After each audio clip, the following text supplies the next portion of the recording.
Voilà, bonjour à tous et bienvenue à ce webinaire consacré au master spécialisé de la conférence des grandes écoles. Désolé pour ce retard qui est lié à des petites problématiques techniques. Ça nous arrive, ça parle de l'autre côté. Stéphanie, je crois qu'elle parle à quelqu'un. Stéphanie, est-ce que vous êtes avec moi, la patronne de TBS, de l'école de commerce qu'on connaît bien et qui va gérer évidemment, qui gère au sein de la conférence des grandes écoles les masters. On a également à ses côtés Xavier Fischer, qui est animateur du comité accréditation de la CGE et directeur du développement international de l'ESTIA. Très belle école d'ingénieurs, si je ne m'abuse, c'est ça. Et Joséphine Cattel, qui est une alumni d'un master, qui témoignera pour dire qu'est-ce que ça fait de faire un master au fond. Parce qu'au fond, on va parler des masters, comme je vous le disais. Qu'est-ce qu'on va tenter de démontrer dans un monde où, évidemment, les familles et les candidats ont besoin de réassurance et d'assurance pour s'engager dans une formation de qualité qui, évidemment, prévoit toute une série de prestations qui vont de l'insertion professionnelle, l'accompagnement et, évidemment, toute la préparation pour des spécialités ou des doubles compétences. Dans un monde où la régulation est de plus importante, la CGE, la Conférence des grandes écoles, travaille de plus en plus avec les instances officielles pour apporter un peu de clarté, de transparence. C'est tout cela que nous allons voir pour ce webinaire consacré, comment dirais-je, à ces masters, et puis surtout de rappeler qu'en creux, évidemment, le marché de l'éducation et le marché de la connaissance a besoin évidemment d'un peu de régulation, d'un peu de vision, d'un peu de transparence et d'un peu d'assurance pour celles et ceux, et les entreprises aussi, pour les candidats, mais aussi les entreprises. Est-ce que Stéphanie est avec nous? Si Stéphanie n'est pas avec nous, on va commencer avec Xavier Fischer, parce que vous êtes l'animateur au sein de la conférence des grandes écoles du comité accréditation. Donc, vous êtes au cœur de la machine, si je puis dire. C'est vous qui recevez les dossiers de candidature. Et je rappelle au préalable une dimension fondamentale qui n'est pas inutile, c'est qu'un master spécialisé, ça vit et ça meurt. Ça démontre au moins une chose, c'est qu'ils sont plugués sur les attentes des entreprises, et ça, c'est une dimension essentielle dans la vision que vous portez au sein de la conférence des grandes écoles.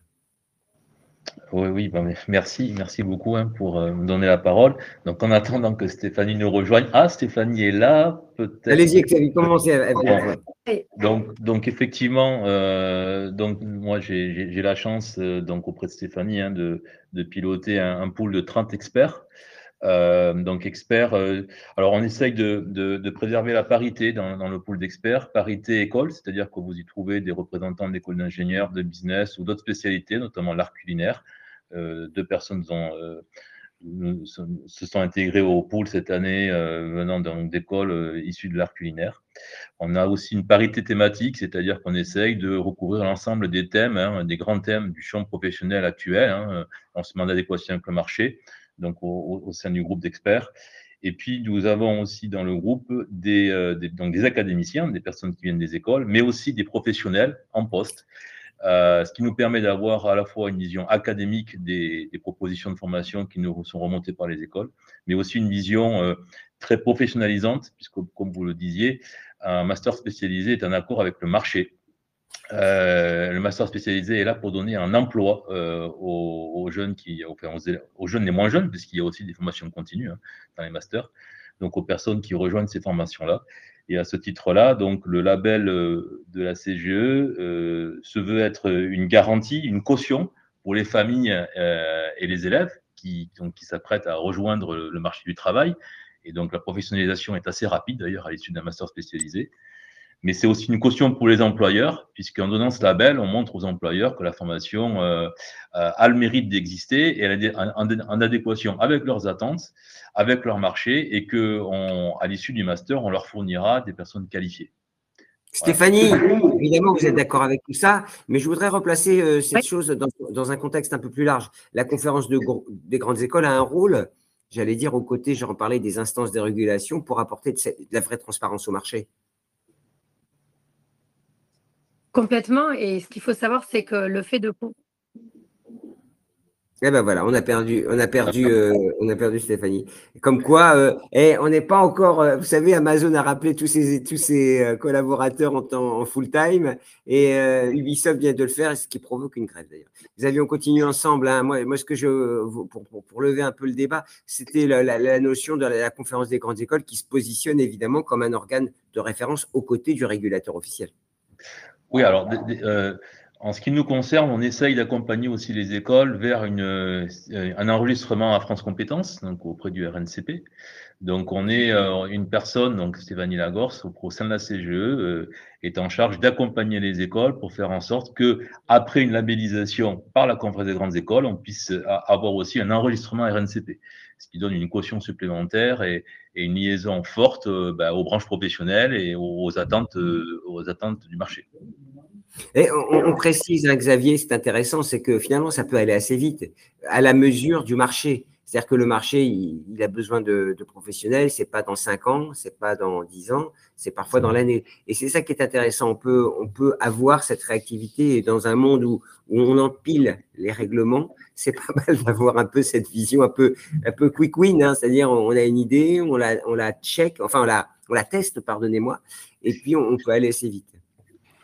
Alors, tout à fait. Alors, l'empilement des règlements, c'est quelque chose que l'on suit de très, très près avec les experts, et puis la CGE le fait aussi. Et donc, une des missions, c'est aussi d'informer les écoles sur la mise en adéquation avec les attentes des différents ministères, hein, ministère de l'Emploi, ministère de l'Éducation aussi, hein, puisque on essaye de se mettre en accord aussi avec les réglementations nationales en matière de formation supérieure, mais aussi européennes, hein. Donc, on accompagne les écoles en ce sens-là, mais on a aussi, grâce aux experts professionnels qui auditent donc les différentes propositions des écoles, on a une vraie liaison avec le marché. Et à ce titre-là, les masters spécialisés sont des formations agiles. Et alors, on en voit apparaître tous les ans, puisque l'année dernière, on a labellisé une trentaine de formations. Cette année, on a une cinquantaine de dossiers qui sont sur la table, que l'on va analyser entre aujourd'hui et le mois d'avril. Donc, on voit bien qu'il y a de la demande. Mais il y a des masters aussi. D'ailleurs, c'est le problème, hein. À France Compétences, on leur reproche d'avoir un peu un goulot d'étranglement pour analyser les dossiers, hein. C'est vrai que de plus en plus. Mais c'est rassurant de voir que les acteurs se demandent une vraie régulation, une vraie certification de leur offre. Oui, alors, c'est pas parce qu'on est labellisé par la CGE qu'on sera nécessairement enregistré à France Compétences. C'est une garantie supplémentaire. Aujourd'hui, nous avons 25% des masters spécialisés qui sont enregistrés au RNCP. Mais je me souviens d'une époque où, quand on était à CGE, on était RNCP automatiquement. C'est fini ce temps-là? Non, ce n'est pas le cas actuellement. Aujourd'hui, on doit repasser par France Compétences. Benoît, que je vous présente parce qu'il a réussi à nous rejoindre. Benoît Lloyd, responsable du master spécialisé maritime télécommunication networks à l'ISEN Méditerranée. Il a lui-même fait un master, hein, dans une école de commerce. Donc, il a les deux. Il fait le grand écart avec nous. Hein. Mais Benoît, vous commenterez parce que vous avez fait non. Pourquoi vous faites non comme ça, ça vous a titillé? Parce que ça veut dire que vous devez faire 2 demandes. C'est ça qui vous embête. Ah, on ne vous entend pas, Benoît. Le micro est branché? Non, on ne vous entend pas. C'est les mystères de la technologie. Les mystères. Moi, je peux témoigner parce que moi, dans mon école, effectivement. Bon, c'est bon. Alors, je vous laisse la parole. Oui, non, en fait, ce que je disais, c'est aujourd'hui, pour avoir un titre RNCP, il faut attendre 2 ans, il faut avoir une existence de 2 ans en termes de promotion pour pouvoir être éligible à déposer une demande d'enregistrement RNCP. Donc, en fait, c'est pas automatique, il n'y a pas d'automaticité entre l'accréditation CGE et le RNCP, en fait. Ça viendra, Xavier? Alors là, premier travail. Il y a des discussions, mais là, je pense que ce sont des sujets plutôt compliqués et c'est négocié directement par le bureau, hein, de la CGE. Stéphanie aurait pu nous en parler un petit peu plus, sûrement, et France Compétences. Ouais. En tout cas, ce qui est important, et je reviens sur cette idée, Benoît, puisque vous nous avez rejoint et que ça marche, alléluia. On voit bien, on est sur des masters spécialisés, maritime, télécommunication, network. Ça veut dire qu'aujourd'hui, au sein de votre école, vous pouvez faire émerger des spécialités et puis en faire d'autres. C'est ça qui est intéressant. Oui, c'est ça. Alors nous, ce master-là, il a vocation à spécialiser les officiers de marine, donc de la Marine nationale, vers les technologies émergentes des télécommunications et vraiment orienté vers le maritime. Donc tout ce qui est satellite, tout ce qui est cyber, tout ce qui est IA data, mais vraiment orienté dans le monde maritime. Et le format du master spécialisé est très bien pour ça, en fait. Voilà. Et oui, juste une question. Combien de temps ça prend? Est-ce que vous avez l'idée? Quel délai s'effectue? et vous constatez entre l'idée, chez un prof, j'imagine, ou une entreprise qui vous soumet l'idée, et le moment où vous développez? Alors, on a de la chance, c'est que la CGE, c'est très réactif. Alors, parce que nous, en tant qu'école d'ingénieur, nous, on a 2 organismes d'accréditation. On a à la fois la CTI, qui est la commission des titres d'ingénieur, et la CGE. Et il y a une grosse différence entre les 2 organismes, c'est que la CGE, ils sont vraiment très réactifs. Et moi, si je prends l'exemple, j'ai accrédité un master spécialisé cybersécurité l'année dernière, où j'ai commencé à travailler sur la maquette en septembre, et le master a été accrédité au mois de février. Donc, ça Ah, peut ben aller c'est très bien. vite, en fait. Non, mais ça veut dire que ça peut aller vite parce qu'on reproche souvent, et à juste titre d'ailleurs, ce décalage entre l'identification du besoin et la mise en place à l'université, et ça peut se comprendre. On a Kouet Kidan qui se connecte avec nous, Renan Douaré, directeur général de l'enseignement et de la recherche à l'Académie militaire. Est-ce que vous êtes d'ailleurs officier vous-même, Renan? Ah, je ne vous entends pas, on ne vous entend pas. Est-ce que ça marche? Essayez de parler pour voir si ça marche, Renan. Est-ce que vous m'entendez là? Oui, alléluia. Bien, écoutez, bonjour à tous. Non, je ne suis pas officier, je suis universitaire, j'enseigne ma spécialité le droit public. Voilà. Ah oui, parce qu'à Je suis Polytechnique, entouré d'officiers. À Polytechnique, on est parfois universitaire et officier, puisque c'est quand même une des conditions. Bah, je vous challengerai, après on demandera son avis à Joséphine, hein, mais Ronan, pareil, hein, c'est intéressant, je disais, les masters au préalable, ça vit, ça meurt et ça émerge en fonction des besoins. Bah, il y a un militaire derrière vous qui vient de passer quand même. Hein. Et ça, c'est très important dans la pertinence et dans la performance des masters, puisque ça répond à une demande précise. Oui, moi j'ai connu à l'université le modèle à l'époque DESS devenant master, et où c'est très bien, la logique, comme vous le dites, c'est de faire évoluer l'offre de formation en fonction des besoins. C'est l'intérêt de l'institution, c'est l'intérêt aussi des étudiants ou des élèves. Et souvent, il y a quelquefois une logique de service pour les enseignants qui font ou de recherche que les uns et les autres veulent faire perdurer dans le temps les diplômes. Ici, on n'est pas du tout dans cette logique-là. Et je rejoins ce qui a été dit juste avant. En fait, il y a cette souplesse de la conférence des grandes écoles. Je donne aussi cet exemple. On a fait accréditer en 2015 un master cyberdéfense cybersécurité, et à la demande du plus grand chef en ressources humaines, le général qui est directeur des ressources humaines de l'armée de terre, nous a demandé d'ouvrir ce master également au champ immatériel et de le dire dans le titre, et ça a été fait sous bref délai par la conférence des grandes écoles. Ça, c'est bien. Aujourd'hui, nous avons un master de CI pour cyber et champ immatériel. Non, on voit bien d'ailleurs cyber, tout ce qui est data, tout ce qui est évidemment digital, la capacité au master de s'appuyer. Joséphine, vous êtes une alumnée du master spécialisé ingénieur d'affaires industrielles pour l'international de l'INSA Toulouse, hein, et vous étiez diplômé d'université, hein, de la grande université Paul Sabatier à Toulouse 3. Exactement.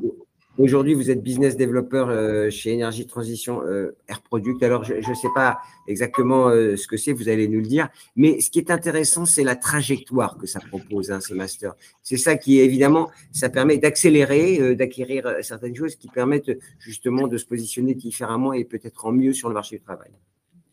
Oui, je suis complètement d'accord. C'est vrai que le master spécialisé, non seulement ça apporte une première proximité avec le monde du travail, avec le côté professionnalisant, et en même temps une double compétence sur des sujets complémentaires aux études techniques.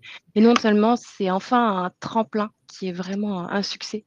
Donc, pour introduire ça, je dirais que ça m'a permis déjà de me rapprocher d'un monde business, sachant que j'ai fait un cursus scientifique en procédés physico-chimiques à l'Université de Toulouse Paul Sabatier. Et à la suite, j'ai intégré le master spécialisé d'ingénierie d'affaires industrielle. Et ça m'a permis d'intégrer donc Air Products dans un graduate programme. Air Products, c'est une société gazière, donc on produit du gaz industriel et on le distribue partout dans le monde. Donc c'est un groupe. Non, juste un mot, Air Product, ça appartient à un grand groupe ou c'est indépendant? Parce qu'on apprend des Air choses. Products, c'est une multinationale de 21 000 salariés dans le monde. D'accord, vous avez dit que je n'y connais rien, c'est ça. Mais je ne suis pas spécialiste d'économie d'énergie. Hein, c'est pas grave. C'est pas grave. Et on fait donc tous les gaz industriels, donc les gaz de l'air, azote, argon, oxygène. On passe aussi sur l'hélium, le CO2. Et moi, je suis sur la partie hydrogène pour la transition énergétique. Voilà, donc on travaille sur des dimensions innovantes et pour les nouvelles applications. On n'est pas dans, comment dirais-je, on n'est pas dans la mode ou le greenwashing, on est dans le dur évidemment de cette fameuse transition écologique. Ok. Et vous incarnez a priori. Est-ce que Stéphanie, vous pouvez nous parler même sans caméra? Non, elle ne peut pas, et j'en suis malheureux. Xavier, j'allais dire, c'est pas un entre-soi, c'est ça que je voulais quand même qu'on précise. C'est pas les grandes écoles qui se distribuent des médailles et des diplômes. D'ailleurs, j'ai quelques anecdotes savoureuses de grandes écoles qui n'ont pas été accréditées alors qu'elles étaient membres de la CGE. C'est un process, c'est ça qui est intéressant. Ah oui, donc on a un process extrêmement bien construit sur lequel on va analyser déjà le fond de la formation, c'est-à-dire est-ce que la thématique est bien en accord avec les besoins du marché, est-ce qu'on répond bien à des besoins employeurs, est-ce qu'on répond aussi à des attentes élèves, parce que les élèves ont aussi des exigences, donc ça on regarde le fond de manière. Quand je vois Joséphine, je peux vous dire qu'elle attend beaucoup, j'en suis sûr. Ensuite, il y a la forme. En tout cas, elle est sur un secteur porteur. On ne peut pas dire que, comment dirais-je, ce master n'était pas plugué au marché, puisque là, vous êtes en plein dans la transition écologique. On ne peut pas faire plus raccord avec l'actualité et la pertinence du marché. Pardon, c'est d'ailleurs un sujet qui est assez fréquent, alors tout ce qui est IA numérique, supply chain et tout ce qui est relatif au développement écologique ou ouvert, ce sont des choses qui nous sont remontées très régulièrement, ça c'est sûr. Donc je disais, donc on a regardé sur le fond, la forme, donc les process académiques, et ensuite sur la pertinence professionnelle. Donc ça c'est analysé, mais vraiment de manière très approfondie. Ah, je vois Stéphanie, peut-être. En tout cas, on Stéphanie qui est dubitative. Qui se pose plein de questions, et nous aussi. Et je comprends qu'il y ait des masters digitaux, puisqu'on n'est pas fichu de faire une petite visio avec Toulouse. Bon, Ronan et Benoît, moi j'ai quelque chose à vous demander. D'abord, on rappelle qu'un master, c'est un certain coût pour les candidats. Mais deux, est-ce que ça met en œuvre beaucoup d'énergie quand on réfléchit en termes humains et en termes d'encadrement? Ronan puis Benoît, si vous pouvez répondre à cette question. Oui, parce qu'en fait, il y a un besoin, comment le satisfaire? Donc, ici, on est dans un modèle original, qui est un modèle d'employeur-formateur. C'est-à-dire, l'armée forme grâce à une grande école qui est l'Académie militaire, mais c'est pour ses propres besoins. Donc, il y a des attentes assez fortes. Et ensuite, comme partout, on met en place ce qu'on appelle un devis maquette. Il faut chiffrer cette maquette qui sera satisfait pour nous par des moyens internes au ministère, mais également par des droits d'inscription pour les candidats extérieurs. On regarde également les compétences en interne et des compétences de niche que l'on va chercher chez quelques experts, puisqu'on a des intervenants qui sont français, mais également étrangers, civils et militaires. Donc oui, ça demande pas mal d'énergie, puis une équipe dédiée d'universitaires, mais également en appui de conseillers formation. Et juste entreprise, pour bien comprendre le process, la demande, vous me disiez, c'est l'employeur formateur, donc ça veut dire qu'elle émane de l'employeur, mais elle peut émaner aussi des académiques et de dire tiens, on a analysé un besoin évident. Oui, alors pour la cyber, c'est vrai que en 2015, cela avait été identifié notamment au sein du ministère des Armées. Nous avions été ici désignés comme opérateurs. Et puis, pour d'autres besoins, nous les avons identifiés nous-mêmes en proposant à la hiérarchie des ressources humaines de l'armée de terre la mise en place d'un master. C'est de telle façon que nous avons fait accréditer l'année dernière sans encore l'ouvrir. Alors, je vous épargne l'acronyme un peu barbare, mais pour faire court, c'est un master qui va être dédié au renseignement. On n'a pas le droit de dire grand-chose quand on parle renseignement en même temps. Donc c'est pour ça que... les plaquettes resteront accessibles au plus grand nombre en source ouverte, mais c'est vrai qu'on doit satisfaire ici on a senti qu'il y avait évidemment un besoin en interne à confirmer. C'est pour ça qu'on a décalé l'ouverture. Et puis, on a aussi pas mal d'enseignants-chercheurs qui travaillent sur le sujet. L'ensemble cumulé nous laissait bien sentir qu'il y avait un besoin de formation à structurer. Et le master, pour les raisons que vous avez évoquées, à la fois la souplesse, le bon niveau de recrutement, c'est déjà à Bac+5, et vraiment le produit idéal, le label idéal. Benoît, pareil, pour vous, la question dont j'ai oublié le sens d'ailleurs, mais bon, vous avez noté, c'est ça qui me rassure. Oui, ça demande un peu de travail d'accréditer une formation au niveau master spécialisé. d'une part, comme je disais, il faut recueillir le besoin du marché. Donc le besoin du marché, nous, on le recueille au niveau de l'ISEN auprès des entreprises partenaires de l'école, mais aussi des pôles de compétitivité qu'on a dans la région. Et après, donc, il arrive, comme le disait Ronan, l'étape de la maquette pédagogique. Et après, une étape qui est aussi importante, qui prend un peu de temps aussi des fois, c'est la recherche des intervenants. Parce que comme on est dans les domaines vraiment spécialisés d'expertise, eh ben, on s'adosse beaucoup sur le monde socio-professionnel. Et donc, trouver des intervenants capables de faire les cours en plus de leur emploi professionnel, c'est pas évident en fait. Et donc, quand on les a, on essaie de les conserver. Et donc, voilà, cette phase de recherche d'intervenants peut prendre un peu de temps pour monter le dossier.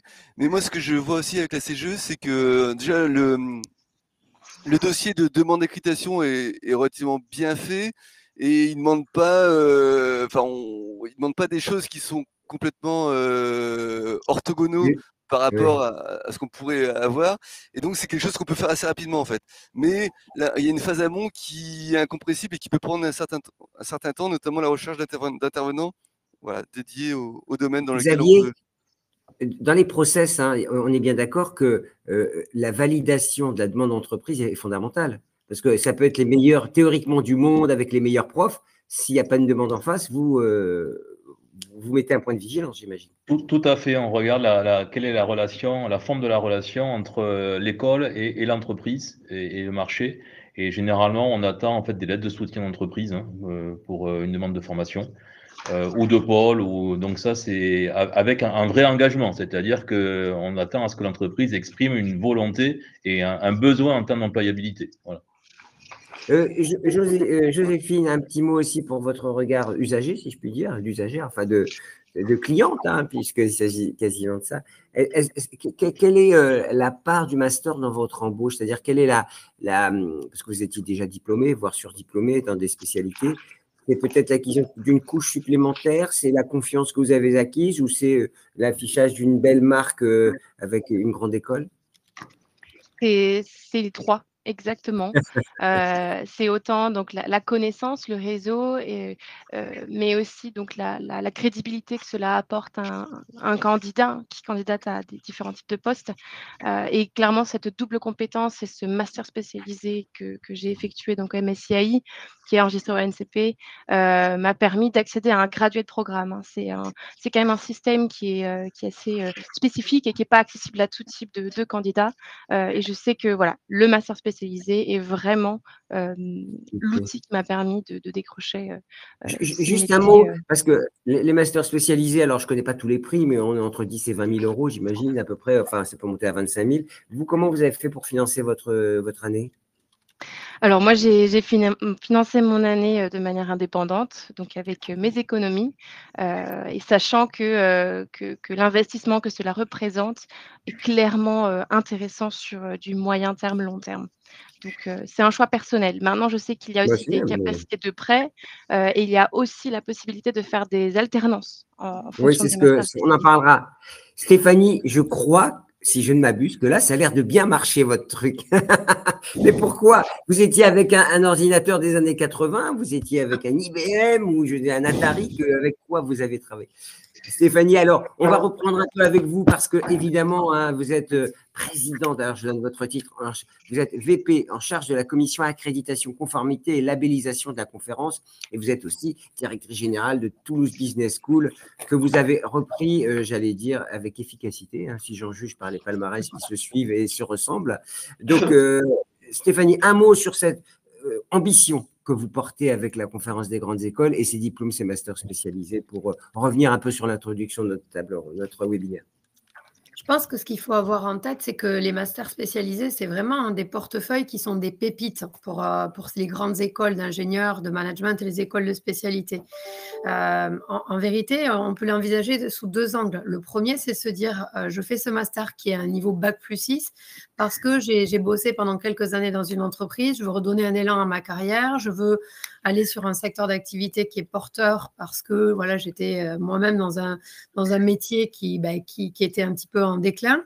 Donc, c'est des portefeuilles de programmes qui permettent, le redéploiement professionnel, 2 qui permettent de se dire, je viens chercher des compétences hyper spécialisées et cette notion de double compétence, c'est vraiment ce qui est recherché. Et puis ce que j'ai bien aimé dans ce que vous venez de dire précédemment, c'est que qu'est-ce que ça permet de faire? Ça permet de faire un grand saut de valeur, quoi. Ça permet de rajouter une corde à son arc. Alors, soit en termes de salaire, vous vous positionnez à un niveau de salaire qui est plus élevé, soit ça vous permet d'accéder à des jobs sur lesquels il y a une telle tension sur le marché et un tel besoin des entreprises que ça vous permet de coller à ce besoin des entreprises. Donc, voilà, c'est vraiment quelque chose de très… une garantie. Le master spécialisé, c'est un programme qu'on fait avec un retour sur investissement élevé parce qu'il y a une garantie à la sortie de meilleure employabilité. Voilà. Alors, du coup, on doit mettre… On peut dire, Stéphanie, aussi que c'est vraiment un trait propre de nos grandes écoles de pouvoir dépasser les programmes bachelor, grande école, et de pouvoir aller faire ces expertises, ces doubles compétences, et de se positionner finalement sur un niveau un peu plus haut de gamme. Quand je dis haut de gamme, c'est pas que l'un est mieux que l'autre, mais en tout cas de meilleur niveau. Et c'est un trait très spécifique des grandes écoles Made in France. Oui, c'est vrai qu'il faut le rappeler. Et puis, de toute façon, pour utiliser le terme master spécialisé, il faut que vous soyez une école qui est membre de la conférence des grandes écoles. Ce qui veut dire déjà que vous êtes obligatoirement une école qui délivre le grade de master. Reconnu, non, c'est le grade de master, c'est un diplôme d'État. Donc, c'est vrai que déjà, les conditions pour entrer dans la CGE sont très exigeantes d'un point de vue de la qualité. Donc, après, la possibilité d'utiliser ce terme master spécialisé suppose que vous êtes déjà une grande école. Et avec Xavier et tous les membres de la commission et tous les experts, le boulot qu'on fait, c'est de regarder que chaque école qui demande à développer un programme de master spécialisé le fait avec un top niveau qualité. Donc, on regarde plein d'indicateurs, quoi. On regarde la qualification des gens qui enseignent dedans, quels sont les profs, quels sont les professionnels. On va regarder… Il faut focus sur les professionnels aussi quand même, parce qu'on ne demande pas forcément que des docteurs publiants ou des chercheurs publiants dans un master, même s'il en faut. Hein. Oui, il en faut. On a un quota, un pourcentage de profs. On veut qu'il y ait des profs de l'école qui interviennent. Et c'est vrai que ce que viennent chercher les jeunes et le moins jeunes, comme le dit Xavier, là, dans les masters spécialisés, c'est la professionnalisation. Donc, soit c'est des intervenants qui sont hyper pointus, qui ont des expertises sectorielles ou compétences très, très fortes. Et puis, il y a le stage, il y a la thèse professionnelle. Donc, tout ça, c'est ce qui permet à l'apprenant d'hyper professionnaliser son cursus par rapport à des cursus inférieurs en niveau de diplôme qui peuvent avoir un contenu plus académique, c'est vrai. Ronan et Benoît aussi, peut-être c'est aussi une façon de retrouver un peu de souplesse pour faire le contrepoint de ce que disait Stéphanie. Évidemment, il y a des exigences, mais aussi retrouver un peu d'agilité dans la formation face à une problématique de marché et pas nécessairement que académique. Ronan ? Oui, parce qu'en fait, nous, comme grande école, on a les 3 piliers de l'enseignement supérieur, c'est formation initiale, formation continue et recherche. Et en fait, formation initiale, les choses sont très bien installées, comme vous le disiez, c'est-à-dire concours après CPGE et puis plusieurs filières dédiées. Donc, on avait la volonté à la fois de l'institution, mais également des enseignants-chercheurs, d'aller sur de la formation continue et une formation continue qui soit sanctionnée par un label. On peut faire quelques journées, quelques demi-journées, on le fait souvent, mais c'est aller prendre un portage différent. C'est le tournant qu'on a pris, nous, en 2015, parce que sinon, il n'y avait pas cette formation continue. Et c'est un vrai plus aussi pour des enseignants, chercheurs et des militaires qui sont formateurs ici, instructeurs, que d'avoir un public mixte, certains jeunes qui sortent de l'université avec un bac+5 et d'autres un peu plus anciens qui ont déjà le grade de master ou AM1 avec expérience, les conditions d'éligibilité de la conférence des grandes écoles, et qui vont s'inscrire dans le cursus master spécialisé. Benoît ? Oui, alors tu parlais d'agilité. Nous, alors, on est une école d'ingénieurs dans le numérique, donc on se doit d'être agile parce que le numérique, ça change, je ne vais pas dire tous les mois, mais assez rapidement. Et nous, ce qu'on fait dans la maquette des masters spécialisés et chose qui est possible, c'est que nous, la maquette, on l'a fait évoluer, alors je ne vais pas dire tous les ans, mais assez rapidement, via des conseils de perfectionnement. C'est-à-dire que tous les ans, on fait un conseil de perfectionnement avec nos entreprises partenaires, avec les intervenants et les professeurs pour faire évoluer à la marge tel ou tel cours pour le rendre, on va dire, up-to-date par rapport aux technos d'aujourd'hui, en fait. Stéphanie, d'ailleurs, pour faire le lien avec ce que je disais, et je le disais au début quand vous n'étiez pas là, je disais, un master, sa vie, sa meurt. C'est-à-dire qu'il faut toujours qu'il soit à top uploadé ou plugué sur le marché.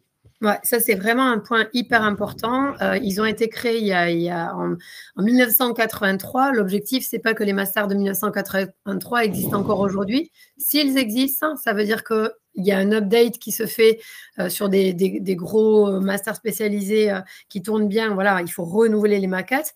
Et après, moi, je l'enseigne dans mon école. Enfin, c'est un portefeuille vivant. Donc, quand il n'y a plus de besoin en compétences sur un marché, ben, le master, il disparaît. Et puis, quand il y a des nouveaux besoins, on crée des masters. Alors, ce qui est sympa de voir, c'est d'ailleurs les sujets sur lesquels, cette année, on a eu beaucoup de demandes d'ouverture. Ah oui, donnez-nous la tendance du marché. Bizarrement, il y en a beaucoup sur l'intelligence artificielle, bizarrement.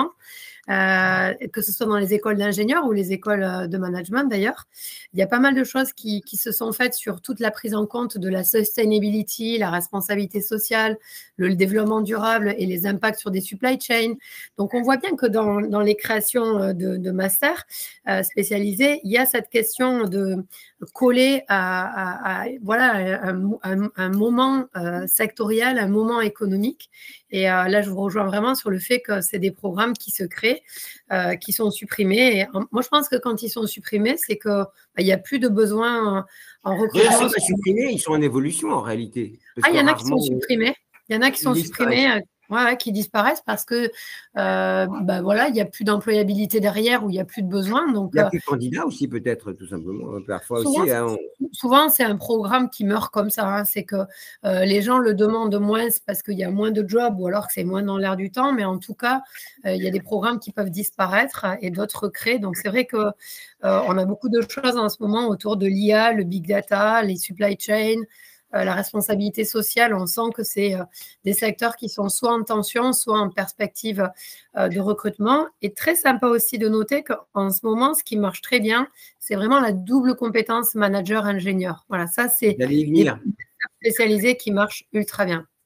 Alors, n'hésitez pas à vous poser vos questions, hein, parce qu'on a pas mal de personnes connectées. Posez toutes vos questions. Évidemment, moi, je n'y répondrai pas parce que je n'y connais rien. En revanche, toutes celles et ceux que j'invite aujourd'hui sont des vrais experts. Joséphine, est-ce que quand on bascule du côté master, on découvre un nouveau monde? Vous étiez dans des études académiques, on va dire, un peu classiques. Et est-ce qu'il y a une sorte de choc des cultures et qui est salvateur, en l'occurrence, si j'en juge par votre parcours? Je pense qu'il y a forcément une vraie différence qui se crée vis-à-vis des études initiales qui sont faites dans les 5 premières années. Lors de cette 6e année, qui correspond qu'à une année vis-à-vis des autres 5 années, forcément, c'est assez nouveau et il y a vraiment un virage à prendre à ce moment-là quand on parle d'une double compétence. Mais justement, c'est là où je pense le master spécialisé est bien positionné, c'est-à-dire qu'on a atteint une maturité intéressante pour s'ouvrir à des métiers qui demandent cette double compétence-là. Voilà, moi, je pense que la logique y est, surtout pour des postes qui se retrouvent dans l'industrie, qui ont besoin donc de cette casquette management, de cette casquette business, cette casquette stratégie, car ça, un an, ça ne vous donne pas la compétence pure du business ou du management, etc. Mais elle vous initie fortement à des directions concrètes sur ces plans-là. Donc, c'est des premières fondations solides en complément de la partie scientifique, pour une double compétence en tout cas. Xavier, quand on est à la conférence des grandes écoles, et ce sera aussi pour Stéphanie, est-ce qu'il y a une ambition d'orienter? Alors, Stéphanie me dit finalement, c'est un marché d'offres, hein, on voit bien, IA, développement durable. Est-ce que la conférence des grandes écoles a aussi une vocation pour dire, ça serait bien qu'on se positionne sur des univers où finalement, elle laisse le marché agir, la main invisible du marché? Moi, je dirais qu'il y a des tendances qui sont partagées avec les directeurs d'école, donc côté CGE, dans l'animation de la CGE, donc on sait ce qui se passe parce que voilà, on est informé sur les conjonctures économiques, les tendances du marché. Mais là, il faut se dire que le master spécialisé, c'est un diplôme pas d'école, c'est un programme à l'intérieur d'une école et vraiment, il y a une grande liberté des écoles pour se lancer sur les sujets. D'ailleurs, il y en a certaines qui sont souvent en avance, précurseurs, innovantes. Il y en a d'autres qui sont plus suiveurs dans les écoles. Mais il n'y a pas de directive. Est-ce que vous avez des demandes baroques? Vous avez des demandes baroques parfois? Non. On a plutôt des choses qui cadrent bien avec ce qui se passe au moment où… Après, ce qui est intéressant, c'est de savoir que quand vous déposez une demande pour avoir ce label, puisque c'est un label, quand vous l'obtenez pour 2 ans. C'est-à-dire qu'on vous teste en tant qu'école et programme. On vous dit, bon, allez, on va voir si la promesse que vous avez, elle est bonne ou pas bonne. Et donc, après, vous repassez un tour. Et donc, il y a des gens qui sont accrédités, les écoles qui sont accréditées pour 3 ans, d'autres pour 6 ans. Donc, quand vous êtes accrédité pour 6 ans, ça vous donne la durée de vie de votre master, c'est 6 ans. Mais ça vous oblige à vous renouveler en permanence et à ne pas être attentiste. Donc, c'est des programmes qui sont très vivants. Et il faut savoir que les profs dans les écoles aiment beaucoup enseigner dans ces programmes parce que c'est des enseignements de spécialité avec un public qui n'est pas le public très jeune de la formation initiale. Donc, ça bouge et il y a beaucoup de liberté pour les créer et proposer des innovations sur les maquettes. Stéphanie, si tu permets, excusez-moi, juste pour compléter peut-être, c'est que si la CGE donne de directives ou de tendances, en tout cas, le groupe d'experts est là pour essayer de donner des orientations. On est sur un schéma d'accompagnement. Donc effectivement, si on sent que la formation est en inadéquation avec les besoins du marché, ou s'il y a des difficultés sur la forme ou la mise en œuvre, on va alerter l'école et à ce titre-là, effectivement, soit on ne renouvellera pas la labellisation, soit on ne va pas accréditer la première demande.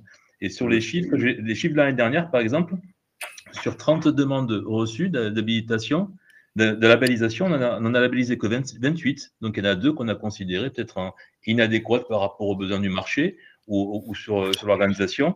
On a fait 185 renouvellements d'accréditation, ce qui est assez conséquent, et il y en a 34 qui se sont arrêtés là. 34 formations qui se sont arrêtées l'année dernière. Voilà pour les 30. Intéressant, hein, ça corrobore. Renan et Benoît, même question pour vous. Qu'est-ce que vous avez dans votre besace? Qu'est-ce que vous préparez, puisqu'on disait que vous étiez en avance de phase, voire en réponse au marché? Alors, à Couët-Quidan, à l'Académie militaire, qu'est-ce qu'on prépare Alors, à Couët-Quidan, donc on a accrédité mais non ouvert le master renseignement. On poursuit l'étude de marché, surtout comme il y a beaucoup d'organismes qui font du renseignement en France sur différents ministères, justice, intérieur, armée. Eh bien, on regarde ce que font les autres services. Et on ne va pas simplement former des officiers. Et puis, on regarde aussi, l'aiguillon pour nous, c'est en matière de recherche, on essaie de ne pas manquer un programme. C'était les robots, la cyber, les drones, le soldat augmenté, l'intelligence artificielle.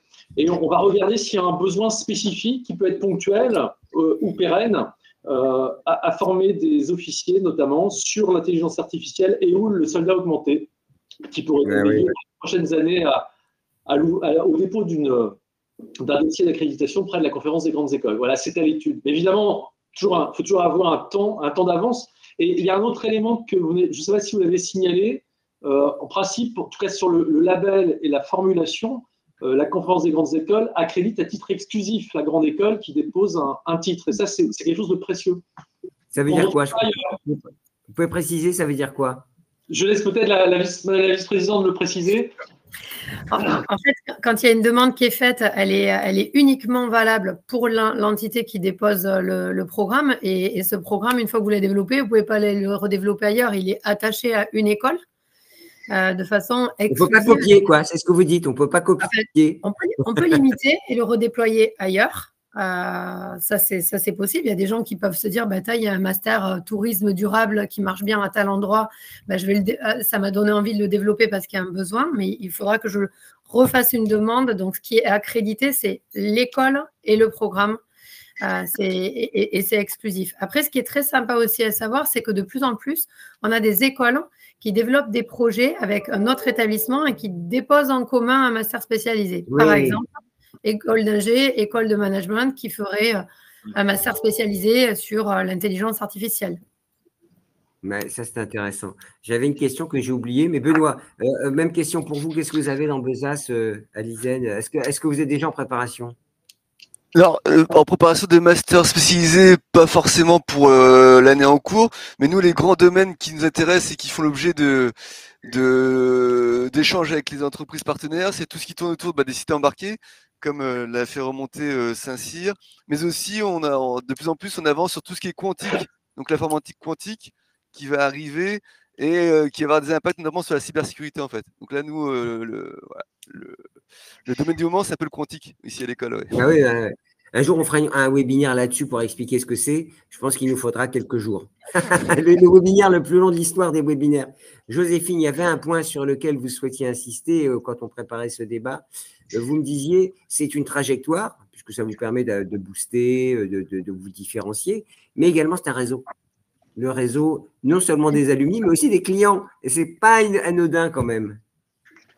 C'est ça, donc les clients, les alumni, les projets professionnalisants, mais aussi les intervenants qui sont externes. Donc tout cet écosystème est très riche, très divers, très varié. Pour ma part, c'est vrai que c'est une double compétence que j'ai effectuée à l'INSA de Toulouse, à la suite donc d'un niveau Bac+5. Donc des ingénieurs et des personnes en sciences uniquement qui sont diplômés peuvent accéder à ce master spécialisé plutôt orienté business. Et en fait, on a cette capacité du coup de toucher à tout en termes d'industrie, en termes d'application, en termes de marché. Et on est accompagné par des intervenants, par les alumni, par le réseau, par les anciens qui viennent nous rendre visite. Et c'est riche, et c'est très, très riche. Donc aujourd'hui, je le vois dans mon passé, c'est-à-dire autant pour ma montée en compétences, mais même aujourd'hui, je le vois encore pour le réseau, pour aller contacter différentes sociétés pour lesquelles ça pourrait être intéressant que je travaille avec pour différents projets. Donc, c'est un vrai point, je pense, qui est un atout qui doit être mis en avant. Oui, bien sûr, on en parle beaucoup des alumni dans les grandes écoles, évidemment. Donc, vous étiez à côté de chez Stéphanie, en fait, à l'INSA Toulouse. Donc, c'est vrai qu'on a deux Toulousains. Une question, Xavier, et qui est d'actualité, hein, et comment Joséphine l'a évoqué en introduction, on peut faire de l'alternance. Et ça aussi, alors au moment où on bouscule un peu les niveaux supérieurs, il est bon de rappeler pour le moment, ça tient. Et ce n'est pas anodin, et ça veut dire, ça renforce peut-être l'idée d'inclusion, l'idée d'accès à ces formations d'exception. Alors, un master spécialisé, on peut faire un master spécialisé en formation dite initiale, c'est-à-dire en poursuite d'études. Je réponds aussi à une question que j'ai lue là. On a aussi des salariés, donc formation continue existe, où on peut faire de l'alternance, donc sous forme d'apprentissage. La restriction, quand même, pour mettre en place l'apprentissage, c'est d'avoir un enregistrement RNCP. Donc, ce en quoi la CGE accompagne les écoles qui souhaitent donc faire enregistrer leur master spécialisé au RNCP pour essayer de mettre en place justement l'alternance et la formation continue, puisque la formation continue, elle aussi, si le MS est au RNCP, peut être soutenue par les OPCO. Bah oui, bien sûr. Ah là, c'est la fameuse réglementation Made in France, hein, on est toujours dedans. Donc là, vous précisez, Stéphanie, comme Xavier, vous mélangez, hein, c'est la question qui met des guillemets, salariés et formation initiale.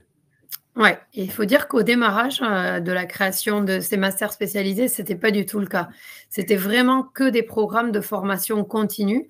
Ce Bac+6 que venaient chercher des gens après avoir travaillé en entreprise 4, 5, 6 ans, voire plus.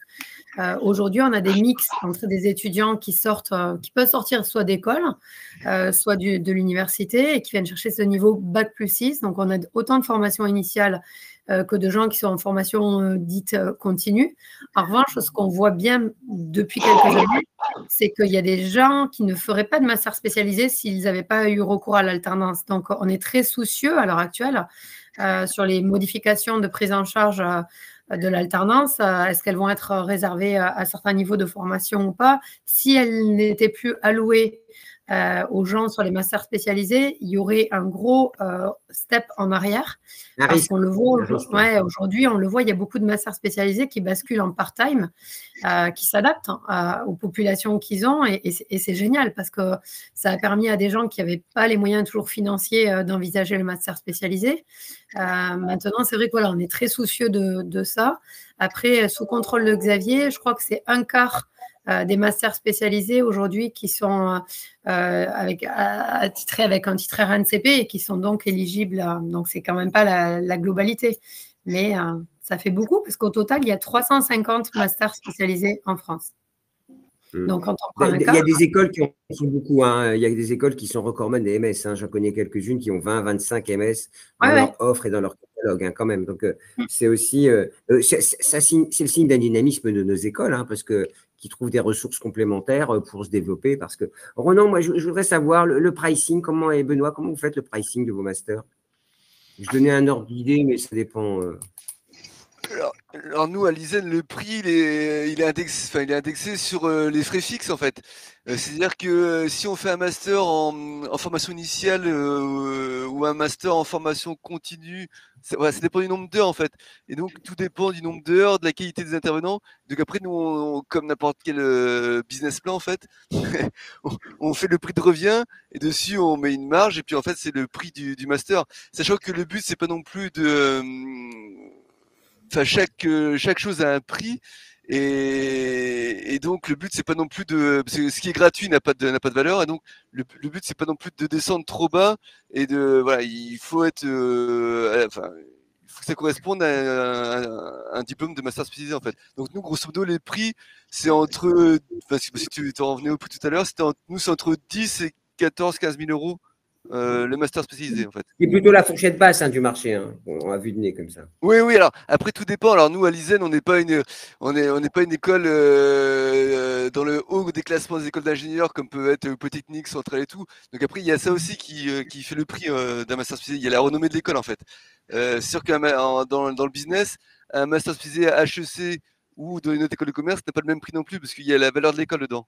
Ou à Toulouse, faites plaisir à la présidente. À vous, Toulouse.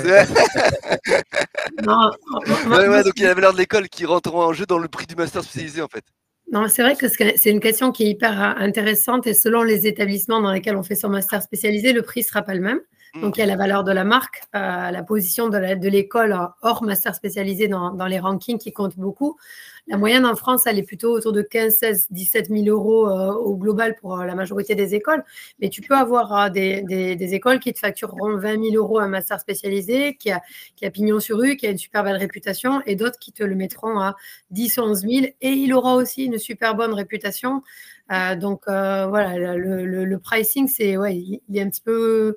Il n'y a pas de règle, il n'y a pas de tarif imposé par la CGE. C'est le marché, hein. En réalité, c'est le marché, en fait. Hein. C'est vraiment ça. Et puis l'offre et la demande, bien sûr. Et puis la région, surtout, parce que je pense qu'à Paris, ça coûte plus cher qu'en province, en fait, aussi. Oui. Tout est plus cher à Paris.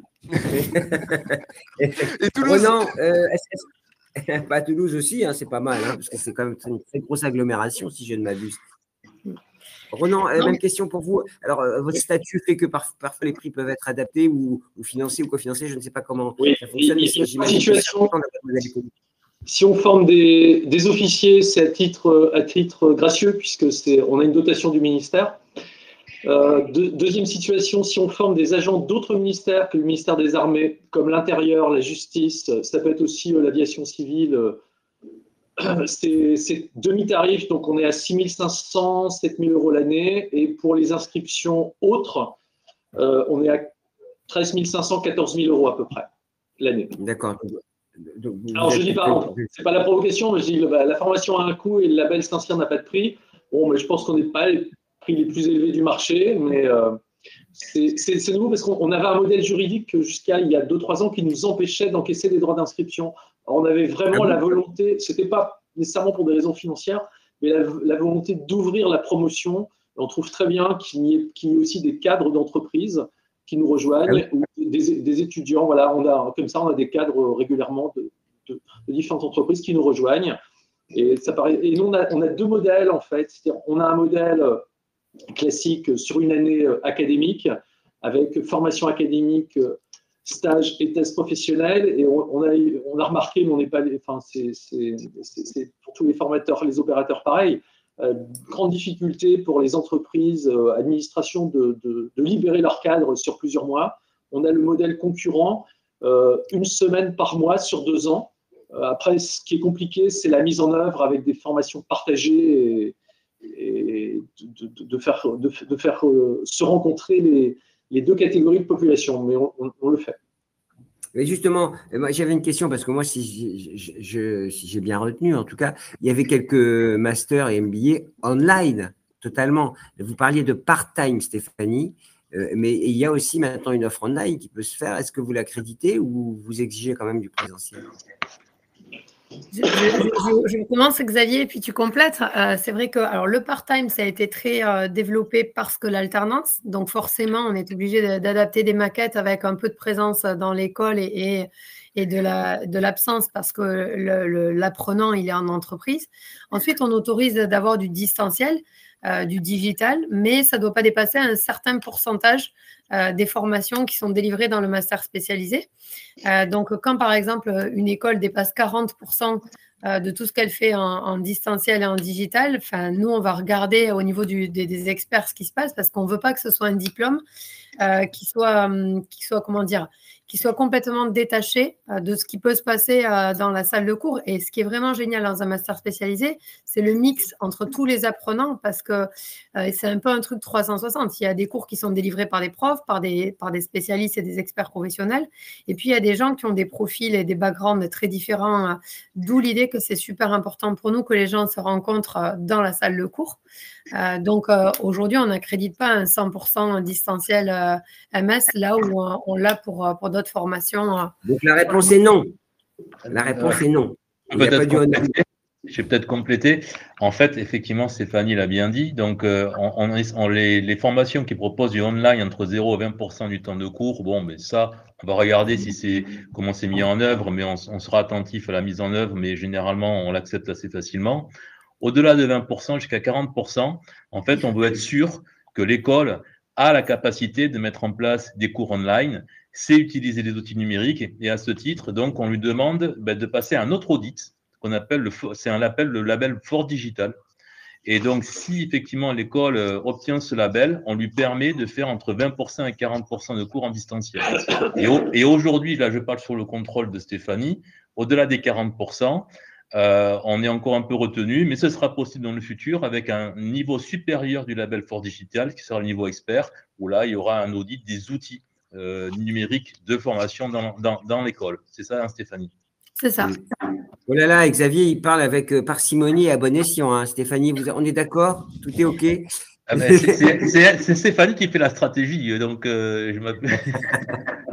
Non, mais en fait, on voit bien qu'on est au cœur des problématiques, à distance, pas à distance, en présentiel. Quel est le bon équilibre en réalité? C'est ce que vous voulez souligner plus qu'autre chose. Hein. Et d'ailleurs, c'est le cas dans la vie professionnelle comme dans les formations en réalité. Hein. Après, sur la question du digital, et je fais la publicité pour la CGE, la CGE a aussi développé un label qui atteste qu'une école est hyper forte sur tout ce que le distanciel, le digital, le numérique. C'est le label qui s'appelle Fort Digital. Et donc, après, c'est aussi aux étudiants de se renseigner sur, dans telle école, je vais faire une formation dans cette école, est-ce qu'elle a une maîtrise du digital, du distanciel, du numérique qui est suffisamment forte pour que si elle m'en propose, elle soit bien câblée là-dessus. Donc, il y a aussi ce label qui vient, c'est une pile en plus de label. Alors là, c'est un label d'établissement, c'est pas un label sur la formation. Mais on aime bien les labels, hein, entre les labels français et les labels internationaux. On adore les dossiers, les labels. C'est comme les militaires russes qui ont toutes les médailles, vous savez, sur le plastron, comme ça. Joséphine. Aujourd'hui, nous avons 22 grandes écoles qui ont ce label. Voilà, parmi l'ensemble des écoles. Ça veut dire qu'elles sont bien câblées. 22 sur 220, ça fait 10%. Il y a un petit effort, Xavier. Joséphine, vous, de votre côté, le présentiel, le distanciel, le part-time, comment vous avez organisé votre scolarité? Lors du master spécialisé, c'est vrai que c'était un petit peu particulier parce que je fais partie de la promotion 2020. Donc, j'ai la problématique et la chance d'avoir démarré ma vie professionnelle à la suite du master spécialisé lors du Covid. Mais c'est vrai qu'on a vu un virage qui a été imposé par le Covid en mars. Donc, on est encore en cours de l'année académique du master spécialisé à ce moment-là. Et on a vu donc une adaptabilité directe, une agilité, si je peux reprendre vos termes, sur comment travailler quand même ensemble sur des projets, comment rebondir face à à des situations complexes. Ça a été donc une difficulté parce qu'on avait des placements de prévus à l'international pour l'entièreté de la promotion. On a dû revoir cette réflexion-là, revoir donc toutes les visites des prospects qu'on avait mis en place en digital. Donc, on a eu cette agilité qu'on a vue avec le master spécialisé. Donc, quelque part, ça a été imposé, ça a été aussi une opportunité. Et je pense qu'aujourd'hui, en étant toujours présente au sein du master spécialisé dans lequel je suis passée, je vois que l'aspect digital prend plus de place, mais devient un outil supplémentaire, donc un atout aussi pour le monde professionnel à la suite du master spécialisé, parce qu'aujourd'hui, on ne peut pas faire ça. Donc voilà, moi, c'est un peu particulier. Mais non, mais de toute façon, toutes situations sont particulières. On arrive sur la fin de ce webinaire. J'ai une question pour vous tous d'ailleurs. Est-ce qu'on peut estimer que la sélection, elle est sur d'autres critères? C'est-à-dire quand on rentre dans une grande école, la sélection est sur critères académiques, prépa, concours. Est-ce que justement ces masters permettent d'aser sur des terrains de sélection qui ne sont pas exclusivement académiques, des forts en thème, mais le projet, le profil, les soft skills? Tu veux dire, est-ce qu'il y a une prédominance de cette question en soft skills dans les maquettes? Oui, et surtout, on est moins sur une sélection un peu plus classique et plus sur une ouverture d'état d'esprit pour ces sélections. Ce qui permet d'ailleurs de mélanger les profils, en réalité, c'est ce que je… Oui, dans les critères de recrutement qu'on met là pour faire rentrer des promos d'apprenants, c'est vrai que il y a le niveau de diplôme, le nombre d'années d'expertise professionnelle, hein, et du coup, la question de qu'est-ce que j'ai développé dans mon job avant en termes de compétences, c'est quelque chose qu'on regarde beaucoup au niveau des écoles quand on fait les entretiens de recrutement pour décider avec qui c'est qu'on embarque dans le programme. Donc, cette question des soft skills, elle est présente avant d'entrer. On regarde si les gens, ils ont quel type de choses ils ont pu développer en termes de compétences. Et puis après, elle est très, très présente dans les maquettes parce que dans un master spécialisé, tu dois garantir qu'à la sortie de l'école et du programme, celui qui a mis de l'argent dans cette formation, il va avoir fait un saut justement sur des compétences professionnelles qui ne sont pas que des compétences académiques ou que des compétences métiers-fonctions, mais qu'il a aussi développé quelque chose. Donc, il y a beaucoup de projets qui sont faits, de la gestion de projet.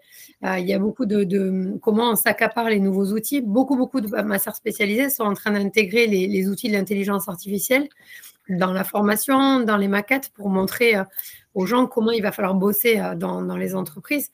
Et donc, cette question des soft skills qui était très à la mode, elle est très prégnante dans les masters spécialisés. Là où je rejoins Joséphine, c'est vraiment le côté, moi, ce que j'aime le plus dans le master spécialisé. Alors, chez nous, à TBS, les gens, ils appellent ça les tribus master. Donc, ceux qui ont fait le master, par exemple, management de la techno, ils se retrouvent entre eux tous les ans. Ils se font un truc entre eux, mais toutes les années, quoi, se retrouvent. Et ceux qui ont fait un autre master compta, contrôle, audit, pareil, entre eux. Donc, il y a un lien hyper fort qui permet aussi d'alimenter sur qu'est-ce que c'est qui est attendu en entreprise, comment ça bouge chacun dans leur environnement. Et donc, nous, on s'enrichit chaque année de ces compétences. Ronan et Benoît, question aussi pour vous.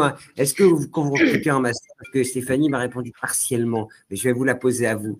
Est-ce qu'on est moins regardant sur la qualité, parce qu'on considère qu'après tout, ils ont un diplôme supérieur, ça suffit, et le projet qu'ils amènent avec eux est l'alpha et l'oméga de l'admission? On va regarder évidemment que les critères d'éligibilité posés par les CGE sont satisfaits. Est-ce qu'il y a le panier, je dirais, de droit commun avec un Master 2, un Master 1 avec expérience, et il y a un panier dérogatoire. C'est la première chose. Ensuite, nous, on est dans une situation un peu particulière parce que ça veut dire que le projet professionnel a été validé par l'employeur et on est également formateur, nous, pour l'employeur. Donc, on a un nombre de candidatures que l'on peut admettre. Il n'y a pas un choix spécifique à faire. En revanche, pour les candidats extérieurs, on va regarder de près à la fois le projet professionnel, ce que ces candidats extérieurs peuvent apporter à la promotion. Et c'est une promotion qui continue à vivre après aussi, parce qu'ils ont passé du temps ensemble. Voilà. Donc, on est sur plusieurs portages en réalité. Oui, nous, c'est un peu pareil à l'ISEN. En fait, alors, on a les critères de la CGE, mais après, ce qui est prédominant surtout, c'est le projet et la motivation. Parce que la motivation elle est extrêmement importante, parce que derrière la partie académique, il y a aussi une thèse professionnelle Et c'est pas quelque chose qu'on peut, enfin, si on n'est pas très motivé, c'est pas quelque chose qui est facile à faire. Et donc voilà, la motivation, c'est vraiment un gage de réussite dans ce type de formation-là, en fait. Non, mais en fait, je ne vais pas vous faire dire parce que vous n'avez pas envie de me le dire, mais moi, mon sentiment vu de l'extérieur, c'est que le master, en fait, il est moins sélectif, mais pas parce qu'on prend pas les bons candidats, mais on est sur d'autres critères de sélection que quand on est en première année du programme Grande École à TBS. Dans tous les cas, je vais répondre à ta question de façon plus fraîche. Donc, si on recrute des jeunes, ils ont un bac plus 5, donc un niveau master. A priori, donc ils sont déjà… la qualité est top. Et c'est pour les autres où on pourrait dire c'est dérogatoire, c'est des gens qui n'ont pas le niveau bac plus 5, mais qui ont bossé en entreprise. Et donc oui, là, c'est sûr que tu ne recrutes pas des gens qui ont un niveau forcément bac plus 5, mais tu le transfères sur de l'expérience professionnelle acquise, sur des postes qu'ils ont pu avoir. Donc… c'est ça, moi, je pense, le bénéfice aussi des masters, c'est ce mix. Joséphine, est-ce que vous étiez avec des professionnels qui avaient des parcours un peu, pas atypiques, mais peut-être plus sur le terrain quand vous étiez en master? Oui, mais même moi, j'ai un parcours très atypique. Je ne fais pas partie du standard qui a fait une école d'ingénieur française et qui a pu intégrer le master spécialisé. J'ai un parcours très professionnalisant. Donc, j'ai quand même été écoutée, regardée spécifiquement. Et je sais que le recrutement de mon profil était aussi en lien avec la diversité des clients qui sont présents dans la formation. Maintenant, forcément, on est entouré d'intervenants, on est entouré de personnes qui ont différents parcours.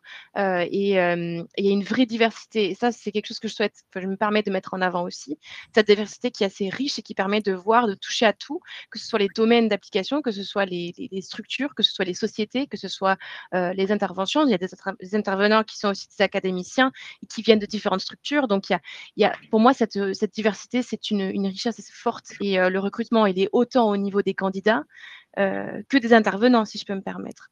Donc ça, c'est une force, je pense, du master spécialisé, en tout cas du recul que moi, je peux avoir. Une question aussi que je me pose, pardonnez-moi, je me pose que plein de questions au sujet des masters. On voit bien une formation grande école dans l'IA. Est-ce que les entreprises sont acculturées à ces masters spécialisés parce qu'elles voient bien, elles ont des écoles dans leur grille, il y a les ABC, HEC, TPS, INSA, Polytechnique. Et est-ce que le master a pénétré ces fameuses grilles dont on parle de recrutement? Moi, ça, c'est vrai que c'est un truc intéressant qu'on suit avec la CGE, c'est les enquêtes emploi qu'on peut faire sur les cohortes de gens qui sont passés par les MS. Et puis, on travaille aussi avec des experts des cabinets de recrutement. Donc, ce qu'on peut dire de façon certaine, c'est que les cabinets de recrutement et les employeurs savent la valeur d'un master spécialisé. Ils savent que c'est une garantie et que ça atteste d'un bagage, d'un niveau, d'une compétence forte. Donc, moi, je suis très, très, très affirmative sur le fait que c'est vraiment quelque chose qui est compris, connu, diffusé. Alors après, c'est vrai que quand tu as des classements d'écoles qui sont faits sur des programmes grandes écoles, on a tendance à reprendre ce classement-là comme un prédicteur des classements des MS. Et peut-être un truc intéressant, Gilbert, c'est que pour le moment, il n'y a pas beaucoup de gens qui classent les masters spécialisés. Mais il y en a trop. Il y en a beaucoup trop. Nous, on en a marre des classements dans les écoles, mais il faut dire quand même que… ça va, pour le moment, vous êtes plutôt bien logé, Stéphanie. On est bien logé, ouais. Non, ce que je veux dire, c'est que c'est vrai que c'est souvent des critères de décision pour les jeunes et les familles sur la formation initiale. Regardez le classement qui est produit voilà, dans le Parisien, dans l'Étudiant, dans le Challenge, le Figaro. Pour les masters spécialisés, il y a peu de classements qui existent. Donc, en fait, les gens, ils y viennent parce qu'ils savent qu'il y a un retour sur investissement qui est à la clé et une satisfaction côté apprenant et côté entreprise. C'est des programmes qui sont très plébiscités par les recruteurs. Et ils regardent la marque master spécialisé, ils regardent le tampon CGE. Ça apporte vraiment une valeur pour celui qui prend ce chemin. Ronan, Xavier et Benoît, Xavier, sur cette idée que les masters, est-ce qu'ils doivent travailler encore leur notoriété ou finalement on les connaît bien quand vous allez les vendre, quand vous allez chercher de la recommandation? Je pense qu'il y a quand même une grande proximité entre les services RH et le marché de la formation. Ce qui fait qu'un service RH qui est bien charpenté, bien construit, suit de près l'évolution du marché de la formation et des grades et des labels. Ouais, bien sûr. Ouais. Et nous, au sein de l'école, les masters spécialisés, en fait, ils sont, bon, ils sont enfin, ils sont, comment dire, la publicité de ces masters-là est faite par le service formation continue de l'école. Donc, c'est des gens qui sont allés voir dans les entreprises. Donc, voilà, c'est des, je vais dire, c'est des commerciaux, mais c'est le service relations entreprises de l'école qui fait la promotion de ces formations-là dans les entreprises, en fait. Donc, c'est pas, on fait pas la promotion dans les salons étudiants comme on pourrait le faire pour les formations initiales ingénieurs, en fait. Voilà. Moi, je peux peut-être témoigner aussi sur mon école, puisque moi, dans mon école, en fait, on s'est aperçu que les masters spécialisés faisaient le pont entre des activités de recherche très appliquées. Hein. Moi, je parle de fabrication avancée composite, fabrication additive. On fait des choses très appliquées. Et grâce aux masters spécialisés, on a permis à des entreprises de monter en compétences, d'acquérir des machines et de mettre en place de nouvelles technologies. Donc, le master spécialisé n'est pas une formation à la recherche, mais permet de faire le pont entre des innovations qui sont issues de la recherche et les besoins de l'entreprise. Et je crois que, est-ce que vous me dites, parce que ce sera peut-être ma dernière question, est-ce qu'au fond, le master spécialisé aussi, ce n'est pas l'occasion d'offrir une sorte de rebond à des cadres qui n'auraient pas eu accès à des formations de grande école ou formations supérieures? Ronan, est-ce que vous ressentez aussi ça, on parle d'inclusion, de promotion sociale, parfois de VAE? Est-ce qu'au fond, d'ailleurs, vous me direz si c'est axé par la VAE, non, je ne crois pas, hein, à MS, mais est-ce que finalement, il a cette vocation, le MS? Oui, enfin, il y a plusieurs vocations. Il y a l'idée d'abord, je m'essouffle un peu sur ce que je faisais, j'ai envie de changer d'orientation. Donc, je vais me former et on va regarder soit une formation on cherche quand même une formation labellisée, donc le master et le MS est très bien pour ça. Soit je veux une double compétence. Et puis, le marché de l'emploi étant concurrentiel, faut que je montre que je suis à jour de mes connaissances, mes compétences et au meilleur niveau. Et il y a toujours un petit challenge et un intérêt aussi à se dire, je prends une année ou presque pour me former. Et quand on le fait sur demande de l'employeur, évidemment, c'est partie gagnée. Juste pour revenir sur le sujet de la VAE, les masters spécialisés qui sont enregistrés au RNCP proposent aussi la voie VAE. Mais une VAE, souvent, ça dure une année de travail. Et donc, comme le disait Joséphine, c'est plus intéressant de venir sur une année en présentiel dans un master parce que derrière, il y a des interactions qui se créent entre les élèves, entre ceux qui assistent à la formation. Tout le monde a répondu à la question. Peut-être une dernière question. Alors, moi, je ne répondrai pas à cette question. Je vous le dis tout de suite, Stéphanie. Quelle valeur peut-on donner au classement existant? C'est vous la bosse, c'est vous qui donnez l'avis du sommet de la pyramide, parce que moi, évidemment, je donne sur les masters spécialisés, c'est universal. Quelle valeur donner au classement MS comme Studirama Universal et d'Universal? Je pense qu'à l'heure actuelle, c'est des choses qui sont très regardées par les gens qui décident de rejoindre un programme. Ils regardent quand ils voient le master spécialisé, il est classé numéro 1 chez Universal. Il faut être clair, ça draine un nombre de gens sans doute plus important que s'il est classé 10e, quoi. Donc, ça a une valeur. Maintenant, je pense que vraiment sur le master spécialisé, en tout cas, c'est mon opinion personnelle pour avoir travaillé sur ces programmes dans toutes les écoles, je pense que c'est plus la réputation du programme auprès des cohortes de diplômés qui sont passés par là, le bouche à oreille, ce qu'en ont vu les employeurs, ce qu'en ont vu les recruteurs, qui fait qu'il y a un programme qui a des lettres de noblesse plus qu'un autre, quoi.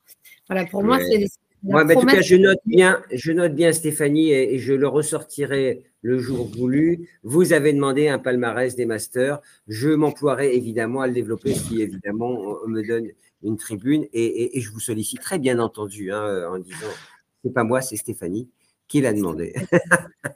Évidemment. Est-ce qu'on a tout dit? Un dernier tour peut-être de piste. Est-ce que vous pensez que, j'imagine, Xavier… et tous nos intervenants, Stéphanie, Benoît, Ronan, est-ce que ce sont des formations, on va commencer par Joséphine, que vous recommanderiez à votre petite cousine, à votre nièce, à votre voisine, si elle s'était engagée dans les études supérieures?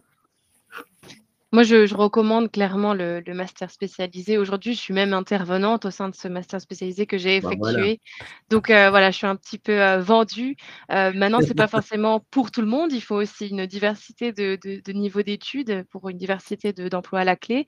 Mais c'est vrai que lorsqu'on a des souhaits de postes à responsabilité, qu'on a un souhait de vraiment se diversifier, qu'on a un souhait d'avoir de la complémentarité dans nos études, le master spécialisé peut vraiment être une clé et un vrai tremplin lorsqu'on a un souhait d'une Bon, carrière professionnelle bon, c'est bien intéressante. vendu. Votre petite cousine sera convaincue, j'en suis sûr. C'est sûr. Ronan, Ronan et Benoît, je vous avais posé la question, de toute façon, vous en avez sous le pied. J'imagine que c'est work in progress sur ce terrain des masters dans vos établissements. Oui, je crois que le MS est la bonne réponse à des questions que se posent des salariés ou fonctionnaires en disant qu'est-ce que je fais? Est-ce que je fais on en a parlé tout à l'heure, est-ce que je fais une VAE? Est-ce que je fais un autre master? Et on rappelle souvent que 2 masters, ça reste un grade bac plus 5, c'est pas un bac plus 10, comme on l'entend quelquefois. Et donc, c'est un autre label et qui peut enrichir vraiment utilement un CV, un cursus et satisfaire la volonté d'élargir une compétence ou d'acquérir une nouvelle compétence. Voilà, en tout cas, c'est une belle opportunité. Bah, pareil, pour même question, Benoît. Ouais, alors moi je partage et puis je peux que le promouvoir parce que alors moi maintenant j'en fais à l'école mais j'en ai suivi 2 moi-même par moi-même. Donc, je suis diplômé de 2 masters spécialisés dans ma carrière donc je ne peux que le recommander. Ouais, ça vous a bien réussi, hein, en tout cas. Comme ça, quand je vous vois. Hein. Ouais. Xavier, un dernier mot. Attention, c'est pas parce qu'on pousse les masters qu'on ne sera pas vigilant sur le contenu. Voilà, exactement. Moi, j'ai la chance d'avoir monté des masters ici dans mon école. Donc, et là, aujourd'hui, je suis passé derrière le rideau grâce à Stéphanie. Et franchement, on peut rassurer les élèves parce que les experts sont très attentifs à la manière dont sont construits les masters, à l'adéquation avec le marché. Donc, c'est une vraie valeur ajoutée pour ceux qui vont y participer.